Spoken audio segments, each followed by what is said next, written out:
So, here we go again. Application to the Ancient College of Heraldry for a Shakespeare coat of arms. I don't know why you're bothering. We tried this years ago and got nowhere then. Ah, but I was broke then and I'm not anymore. Well, Will ain't. Money talks and it's gonna say, John Shakespeare, gentleman. Glaring contradiction in terms, though that may be. If you really want to be a gentleman, you could start by not constantly fussing about with your dangling tackle. He hangs on to it while he's talking to people. I'm like, please, just die. I have a bit of a fossick. It's not a crime. One of the few things you do which isn't, Dad.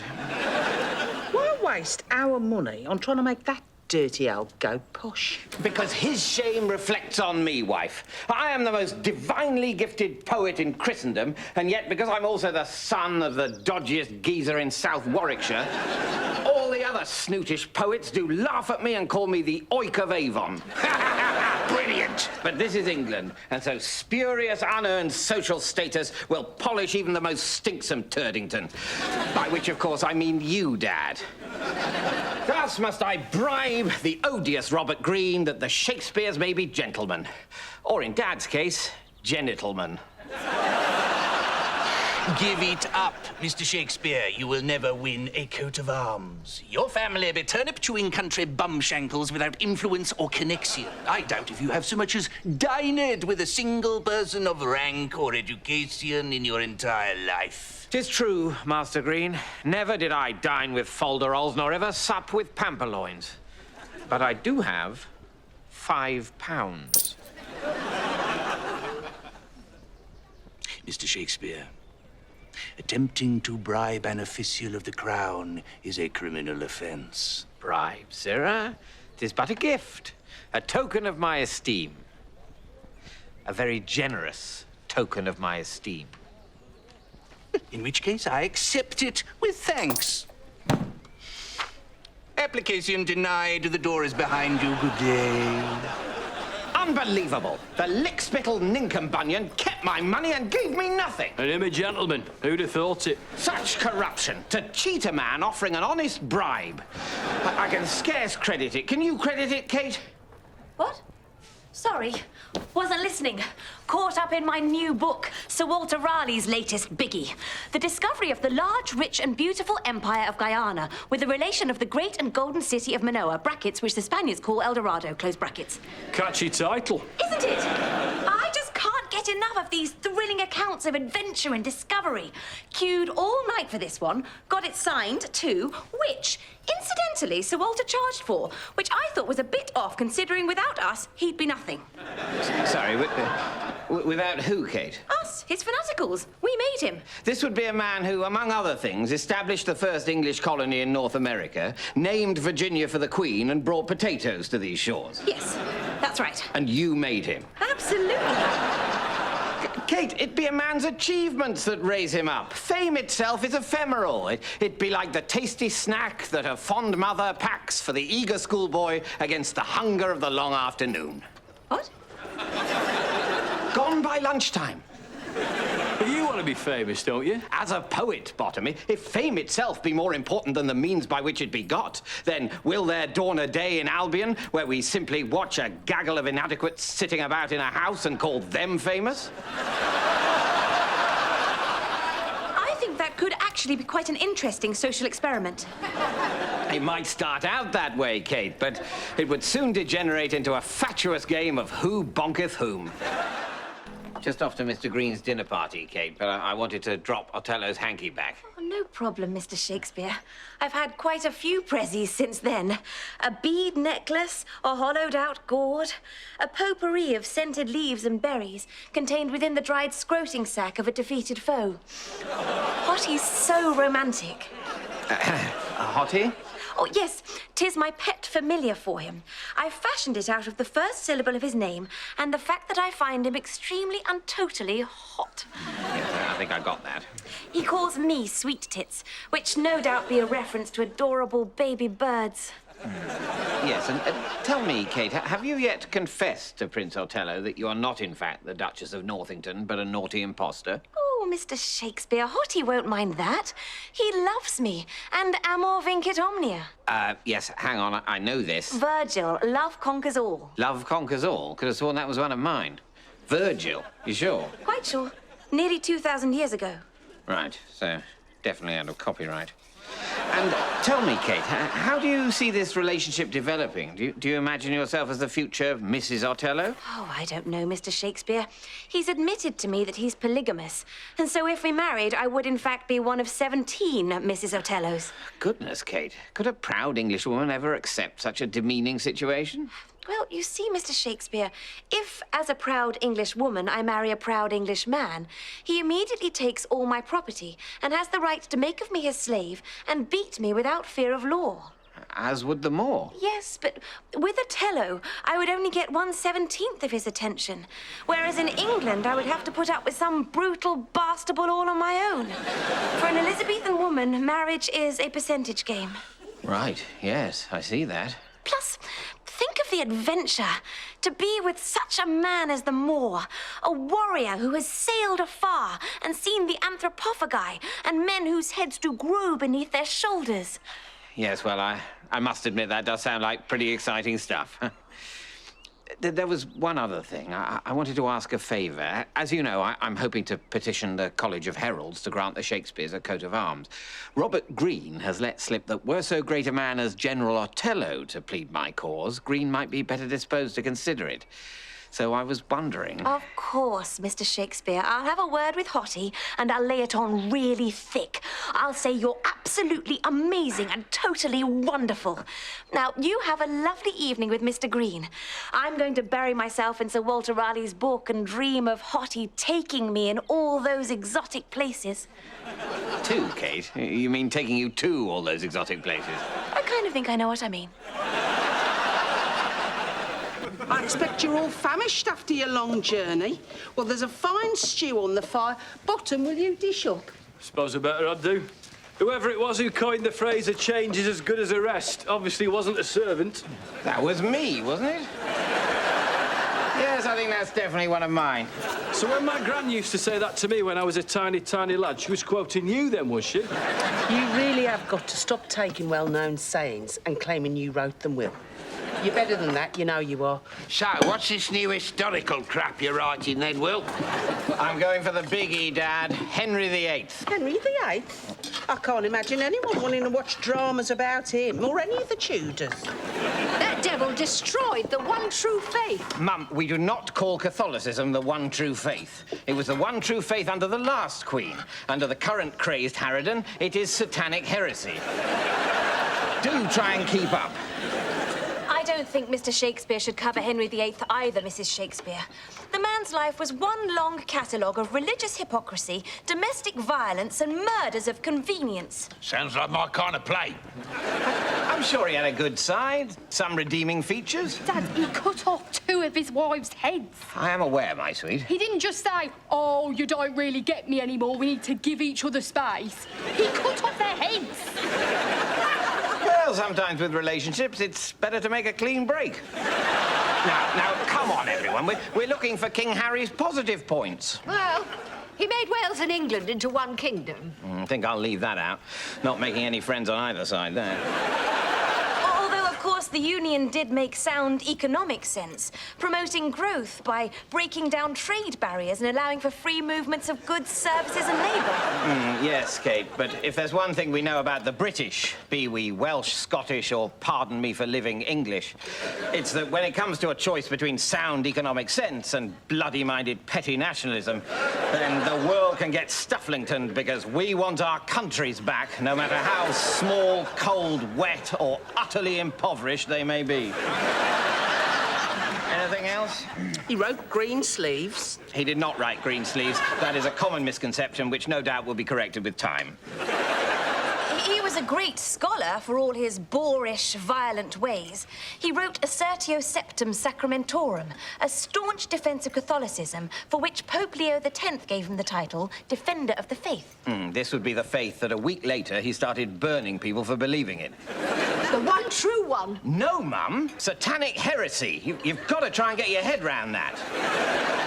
Anything else? Well, plenty, but none of it very nice. He passed the succession law, which declared his own daughters illegitimate. Yes, not a good look. One thing calling your kids a couple of little bastables, we all do that. But it's another to make it an act of parliament. This is going to be tougher than I thought. I'm telling you, Mr. Shakespeare, do Henry V, the hero of Agincourt. And I'm telling you, Kate, he was a self-righteous bore. If I wrote a play about him, I'd have to come up with some other really memorable character to draw focus. Some gross and bawdy, but ultimately pathetic figure who could lead Prince Hal astray, thus mitigating his piety and creating a good dynamic for when Hal becomes king and must renounce his gadsome ways. Oh, that sounds promising. Yes, but what form would this character take? Who could I base it on? Here, Bottom, look at my parsnip. It's like a giant cod dangle with a couple of hairy Bollingbrookes. Brilliant! Yeah. Supper, if you please, Shakespeare. Sir, an agent of the Crown has lodged himself in this house. You must leave at once. Never. The road is dangerous and the night is wild. I shall leave early on the morrow. But fear not, till then will I keep to my room and be absolutely silent and discreet. Yes, you must. Apart, of course, from celebrating midnight mass later. What? Send supper to my room? I'm Gertrude, a very sinful woman, and am come under cover of darkness to visit a gentleman in this house. Good. Excellent. I must say, the Stratus tarting slaps has smartened up. Bottom, take this young lady up to Mr. Marlowe. No sooner said than done. Now that is one of mine, isn't it? You can't claim to be inventing the entire English language. Can't I, Botsky? Watch this space. Now, take Miss Gertrude to Mr. Marlowe. Let's hope she can keep Kit busy all night and the two of them make enough of a row to cover a midnight mass. Oh, by the way, Shakespeare, this evening a certain member of the local gentry will be visiting to take communion. What? The Lady Gertrude is expected tonight. What? Send her up when she arrives. I'll hear her confession in my room. I'm Gertie, a very sinful woman, and I'm come under cover of darkness to visit a gentleman in this house. Ah, Lady Gertrude. I've been expecting you. Come to my chamber and we shall have a divine service. Oh, that's what I'm here for, kind sir. No! You object, boy? Wrong Gertrude. First, I would speak with you of my deepest and most shameful thoughts. Ooh, loving that, yeah. Bit of dirty talk does it for me. Fire away. And if my sins be too great for forgiveness, then must I verily be flagellated. Not normally my scene, but I don't mind experimenting a bit. And finally, must I be brought to a state of ecstatic grace. You and me both. Right, let's get to it. Kit, you got the wrong tarting slap. This one's yours. Well, then who's this? Mine. And Anne's. We become Swingletons. You know what goes on in boring country towns. We're all at it. We park our hay carts in quiet cul-de-sacs and watch each other.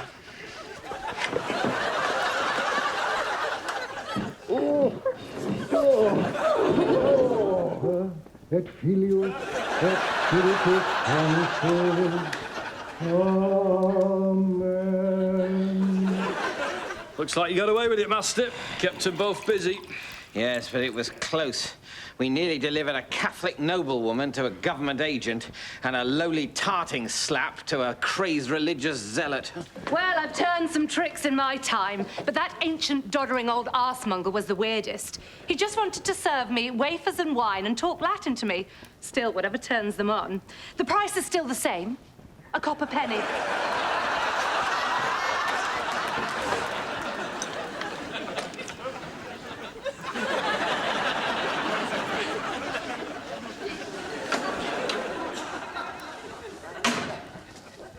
Oh, my goodly godlingtons. Gertrude was the tartling slap. Which means Gertie was the noblewoman, and we sent her to Marlowe. Well, I must say, that was the most divine service I've ever had. I feel I've been to heaven and back. The Eucharist has certainly changed since I last had it ministered. In the old days, you kept your clothes on, and the priest only put a biscuit in your mouth. Now, money. Money? For the offertorium. A good Catholic never forgets alms for the poor. Here is a copper penny. Believe me, it was worth it. Priests were never like that before the Reformation.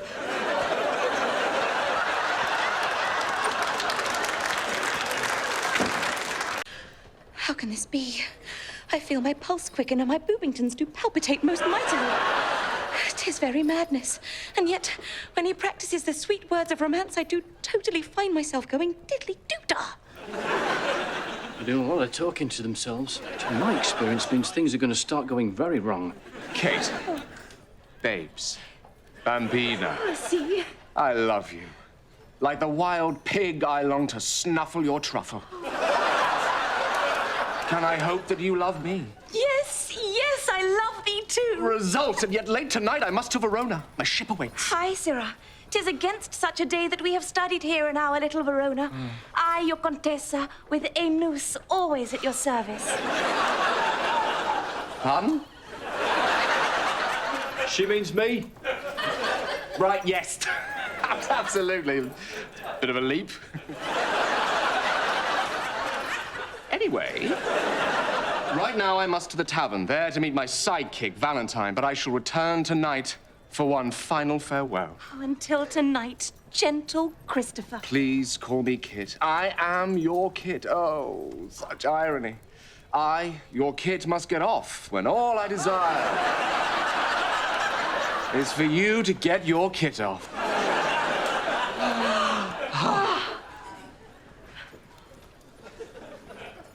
Oh, such a poetic soul. Kate, weren't you listening? He said he wants to get your kit off. Yes, but in a nice, romantic way. Clear the decks, cancel all appointments. Green has tricked me into writing the wrong play for our new patron. He wants a light, romantic comedy set in an exotic location. What are you going to do? You're absolute crap at comedy. I am not crap at comedy. Oh, you are a teeny bit crap at comedy, Mr. Shakespeare. How can you say that? It's just mad. Every single history I've ever writ has contained at least one hilarious scene in which poor people of low social status with amusing names like Doll Tearpants and Ned Snatchbutt acted stupidly. So funny. But I've only ever done comedy scenes, never a whole comic play. Well, at least all will be peaceful here, Mr. Shakespeare. My Italian lessons are done. Brave Kit must away on his country's service. Yes, I passed him on the stair. He seemed different, as if some strange and luminous light shone from within. Possibly he bit on a bad oyster and was struggling to keep his buttocks clenched. Till he didst make the shitting ditch. Child, there is a blush to your cheek, and your boobingtons do palpitate most mightily. Have you been eating maggoty cheese? 'Tis not maggoty cheese which doth palpitate my boobingtons. No, it's a cheesy maggot. Rotten! 'Tis not so. She's only gone and got all diddly-doo-dah over Mr. Marlowe. Kate, can this be true? Be you diddly-doo-dah over Mr. Marlowe? Yes, and he is not a cheesy maggot. He's just a bad boy who needs a good girl. And what's more, he's diddly-doo-dah over me. Kate, I'm sure he thinks he is, but that's Kit. He's a gadabout, like the newly discovered American hummingbird that doth flit from bud to bud, spreading wide the soft, damp petals, plunging deep its beak and lapping full fervent at the nectar within, using its curiously long and agile tongue. Gosh, Mr. Shakespeare. You're not helping, Master. Ho, Sirrah! Who comes? Sorry, bit blurry. These damn roses have made my eyes water. I do suffer from the summer snottage. Sweet. He doth seek to hide his love from me with the old summer snottage excuse. See, he did not recognize her. His eyes are watering. He's got the summer snottage. It is not the bloody summer snottage. It's because she's wearing puffling pants and a boy's hat. Tell me, what is your business here? Why, only to serve you, my lord. I am but a poor English boy, far from home. Gadzooks, here's a happy chance. A servant will be useful in my pursuit of the divine Contessa. Very well. Boy, you may enter my service and know straight away that I do love. Joy, he thinks only of me. See, my love comes. What? Now hide we must behind this small tree, which, by strict convention, will render us invisible. I thought this might happen. Kit's eye has lit upon another. Brilliant. That's the Act 2 opener right there. Poor Kate. Her heart will be broken. Not for long. Soon will she reveal herself as a girl and Marlowe's love will be rekindled. Or not. 'Tis mine own Sylvia. Oh, is she not radiant? Aye, sirrah. Radiant indeed. And yet, be there no sweet English girl at home whom you to hold in your heart? Well, there was one, a bookish Polly Purepans whom I thought I did love, but I am so over her. La bella Sylvia be my love now. So far have I plighted my troth in vain. Therefore, I will send you in my stead. You are a charming, pleasant-voiced youth, and 'tis certain Sylvia will lend you her ear.